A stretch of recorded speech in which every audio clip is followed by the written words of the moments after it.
I'm going to try to make this as quick as possible. I don't want to jammer on too long because all I'm going to do is talk. But it's about the rear end and the old work truck here and the issues I've come across because of the noise I heard. Now the first thing I came across was I started taking the wheels off, took the drums off, and noticed that on these brand new drums that I put on, there's a grind mark there. Turns out the brake shoes at the bottom on the back shoe on both sides exactly the same. You can see where the metal's been grinding, nowhere else on the rest of the brake shoes. So there was some of my noise. Simple fix, grind it down because I didn't measure the top to the bottom, and everywhere was the same size except that spot that was grinding. Don't know how wide it started off at, but I grinded it down a little bit past where the rest of them was and painted them just to see later if the paint came off, see if I'm good. Now the next noise, I pulled the axles. The axles were slightly polished, which was strange for as little as the miles was on them. Pulled the axles, checked the axle bearings. They were a little stiff when I had swapped them back out. So I figured one more thing, check the backlash. Seemed a little loose, so I adjusted it very slightly. Put it all back together and drove it. And to my surprise, it was quiet for a while. Did a couple burnouts. Drove it for a couple days. I was happy. And about a total of 40 miles in, it started making another noise. Sounded like the bearings again. It wasn't a howling. I was pretty sure it's a bearing noise. So, first thing I did was jacked up, of course, drain the fluid, pull the cover off. No metal shavings. Everything looks good. Took the drums off. Checked the brake shoes. Paint's still on there. Perfect. Pulled the axles. Checked those bearings. They felt good. Pretty sure that's fine. Backlash still where it was. Nothing moved. So I pulled the carrier. Checked the pinion preload. I lost pinion preload. I went from 18 inch-pounds to 2 inch-pounds. Still not sure how that happened, but it happened. So, of course, that becomes, or therein becomes the fun part of everything that went wrong. Once I got to the pinion,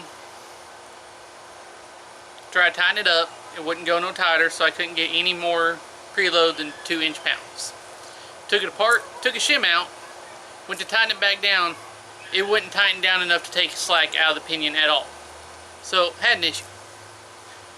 Took the nut back off, took the eliminator off, put it in without anything to see if I could lock up the bearings.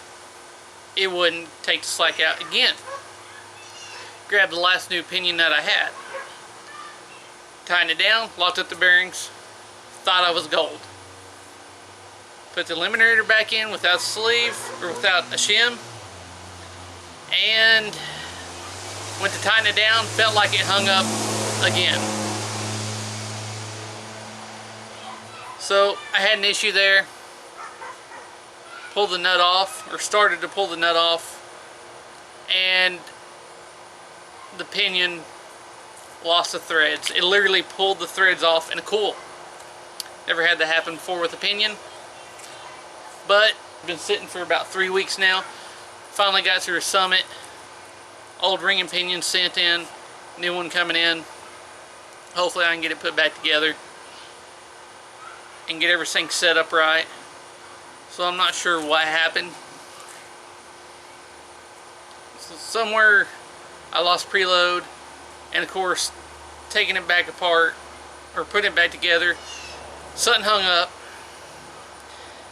And I have 2 crush sleeve eliminator kits, one Yukon, one Nitro Gear. Called both of them. Asked both of them questions like, the eliminators are loose around the pinion to where it looks like whenever you put the pinion into the bearing, the eliminator is going to drop a little bit below and look like get caught up on the outer part of the ring. They said it won't, it's fine, and to use a shim on the bearing side. So both of them told me, so that's what I'm going to do with the next one. Not sure why it hung up. I guess it hung up on the threads. Maybe bad threads. Don't know if it was from the motive gear kit that the pinion nut came in originally, or the Richmond pinion. But got a new one on the way, as well as a new install kit. This time I went from, instead of motive gear, to the Richmond install kit. That way it's Richmond gears with the Richmond install kit. It should go a little bit better, I feel. And of course, since I had trouble finding parts in town, like the pinion seal and the pinion nut, because there's only one in town, I went ahead and ordered several of each while I was at it. That way I'll have some spares just in case anything happens. Now, what that means is the work truck will be on hold. I probably won't be able to film me putting it back together because the weather, the heat index, it's been crazy. 110 plus on some days with the heat index. Been extremely hot. And then it'll rain like crazy and cool down, then get hot again. Can't do it in the rain while it's cool, and it just gets too hot. So just have to do it a little bit at a time.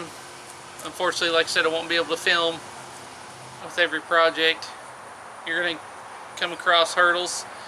Don't give up, take a break, and then get back to it later. Anyone can go out and buy a new car, throw bolt-ons on it, but when you take something that's old and build it your way, the way you want, it means a lot more. So if you get a project, you're going to have frustrations, problems, hurdles. Take a breather, step back, and get back to it and finish that project.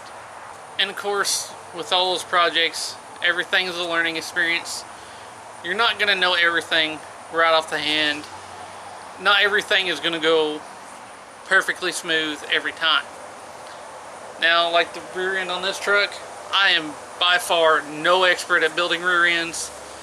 I've only touched them a couple of times, so I just know what I know from just hands-on experience. Not perfect at it, probably not very good at it, honestly. I can do it. Takes me probably a lot longer than it would somebody else. I can get it done. I just got to usually walk away, take a breath, go back to it, because I find it kind of frustrating, honestly. But if I take my time and do it, I usually end up doing it eventually and get it done right. It just takes a couple tries. But thing is, if you've never failed, you've never tried. And those failures are a learning experience where if you fail here, you learn from your mistake, then you learn what you did wrong, and you prevent that in the future. Now, this may have been a long, boring, talkative video, but I still hope you enjoyed it. As always, thanks for watching.